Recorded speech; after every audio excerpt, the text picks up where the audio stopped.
Hi friends, welcome to ಕಮನ್ ಲೋಕ. ಸ್ನೇಹಿತರೆ, ಬೆಳಗ್ಗೆ ಎದ್ದ ತಕ್ಷಣ ಈ 4 ಕೆಲಸ ಮಾಡಿದ್ರೆ ಎಂದಿಗೂ ಜೀವನದಲ್ಲಿ ಏಳಿಗೆ ಆಗುವುದೇ ಇಲ್ಲ. ಗೊತ್ತಿದ್ದೋ ಗೊತ್ತಿಲ್ಲದೆಯೋ ಈ ಕೆಲಸಗಳನ್ನ ಬೆಳಿಗ್ಗೆ ಎದ್ದಾಗ ಮಾಡ್ತಾ ಇದ್ರೆ ಇಂದಿನಿಂದಲೇ ಈ ಅಭ್ಯಾಸಗಳನ್ನ ಬದಲಾಯಿಸಿಕೊಳ್ಳಿ.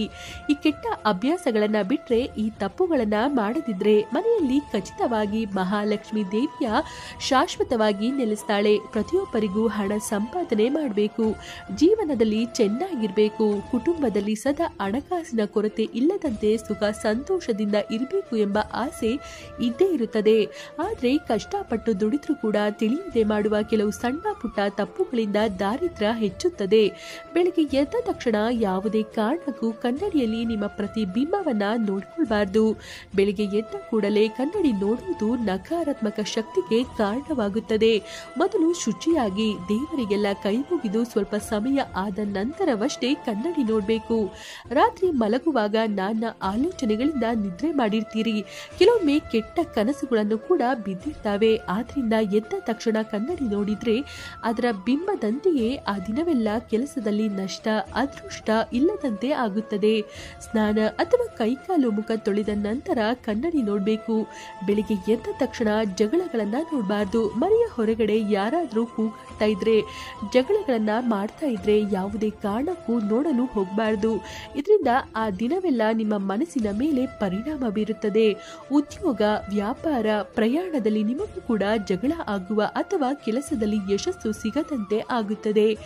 ಬೆಳಗ್ಗೆ ಎದ್ದ ಕೂಡಲೇ ಕೈಕಾಲುಗಳನ್ನು ತೊಳೆಯದೆ ಅಥವಾ ಸ್ನಾನ ಮಾಡದೆ ಅಡುಗೆ ಮನೆಗೆ ಪ್ರವೇಶ ಮಾಡಬಾರದು.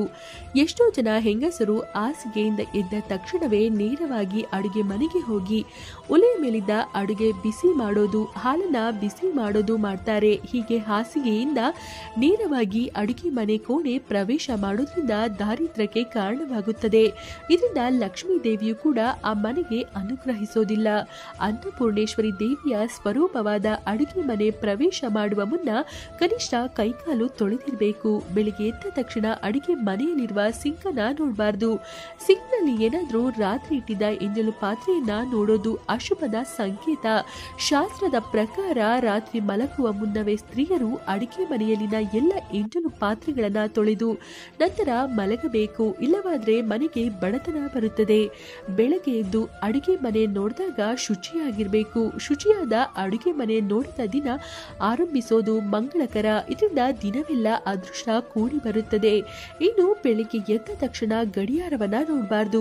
ಅದರಲ್ಲೂ ಕೆಟ್ಟು ನಿಂತ ಗಡಿಯಾರ ನೋಡಿ ದಿನವನ್ನ ಆರಂಭಿಸೋದು ಶುಭವಲ್ಲ. ಇದು ನೆಗೆಟಿವ್ ಶಕ್ತಿಯನ್ನ ಹೆಚ್ಚು ಮಾಡುತ್ತದೆ. ಇದರಿಂದ ಅನಾರೋಗ್ಯ ಸಮಸ್ಯೆಯು ಹೆಚ್ಚಾಗುತ್ತದೆ. ತಪ್ಪಾದ ಸಮಯ ನೋಡಿದಾಗ ಮನಸ್ಸಿನಲ್ಲಿ ಆತಂಕ ಹೆಚ್ಚಾಗುತ್ತದೆ. ಆ ದಿನವೆಲ್ಲ ಆತಂಕದಿಂದಲೇ ಕೂಡಿರ್ತದೆ. ಬೆಳಿಗ್ಗೆ ಎದ್ದ ತಕ್ಷಣ ದೇವರ ಫೋಟೋವನ್ನ ನೋಡಿ ನಂತರ ನೀವು ಇಷ್ಟಪಡುವ ವ್ಯಕ್ತಿಗಳ ಫೋಟೋ ನೋಡಿ. ಕೆಲವರು ಮಲಗುವಾಗ ಪಕ್ಕದಲ್ಲೇ ಮೊಬೈಲ್ ಅನ್ನ ಇಟ್ಟು ನಿದ್ರಿಸ್ತಾರೆ. ಬೆಳಿಗ್ಗೆ ಎದ್ದ ಕೂಡಲೇ ಮೊಬೈಲ್ ವಾಲ್ಪೇಪರ್ ನಲ್ಲಿ ಇಟ್ಟ ಚಿತ್ರ ನೋಡಿ ದಿನ ಆರಂಭಿಸ್ತಾರೆ. ವಾಲ್ಪೇಪರ್ ನಲ್ಲಿ ದೇವರ ಫೋಟೋ, ಪ್ರಕೃತಿಯ ಫೋಟೋ, ಪುಣ್ಯ ನದಿಗಳು, ಕಲ್ಯಾಣಿಗಳು, ಹಸಿರುವನ, ಇಷ್ಟ ದೇವರ ಫೋಟೋಗಳನ್ನ ಕೂರಿಸಿಕೊಳ್ಳಿ. ಬೆಳಿಗ್ಗೆ ಎದ್ದ ಕೂಡಲೇ ನಿಮ್ಮ ನೆರಳನ್ನ ನೋಡೋದು ಅಶುಭ ಎಂದು ಕೂಡ ಹೇಳಲಾಗುತ್ತದೆ. ನಿಮ್ಮ ನೆರಳಾಗಲಿ ಬೇರೆಯವರ ನೆರಳಾಗಲಿ ಎದ್ದ ಕೂಡಲೇ ನೋಡಬೇಡಿ. ಇದರಿಂದ ನಕಾರಾತ್ಮಕ ಶಕ್ತಿಯ ಪ್ರಭಾವ ಉಂಟಾಗುತ್ತದೆ. ಎದ್ದ ಕೂಡಲೇ ಮನೆಯ ಮುಂದೆ ಕಟ್ಟಿರುವ ಕುಂಬಳಕಾಯಿ ನೋಡಬಾರ್ದು. ಮನೆಗೆ ದೃಷ್ಟಿ ತೆಗೆಯಲು ಕಟ್ಟಿದಂತಹ ಕುಂಬಳಕಾಯಿಯಲ್ಲಿದ್ದ ನೆಗೆಟಿವ್ ಶಕ್ತಿ ಹೆಚ್ಚಾಗುತ್ತದೆ. ಅದನ್ನು ನೋಡಿ ದಿನ ಆರಂಭಿಸಿದ್ರೆ ಕಾರ್ಯ ಆತಂಕ ಏರ್ಪಡುತ್ತದೆ.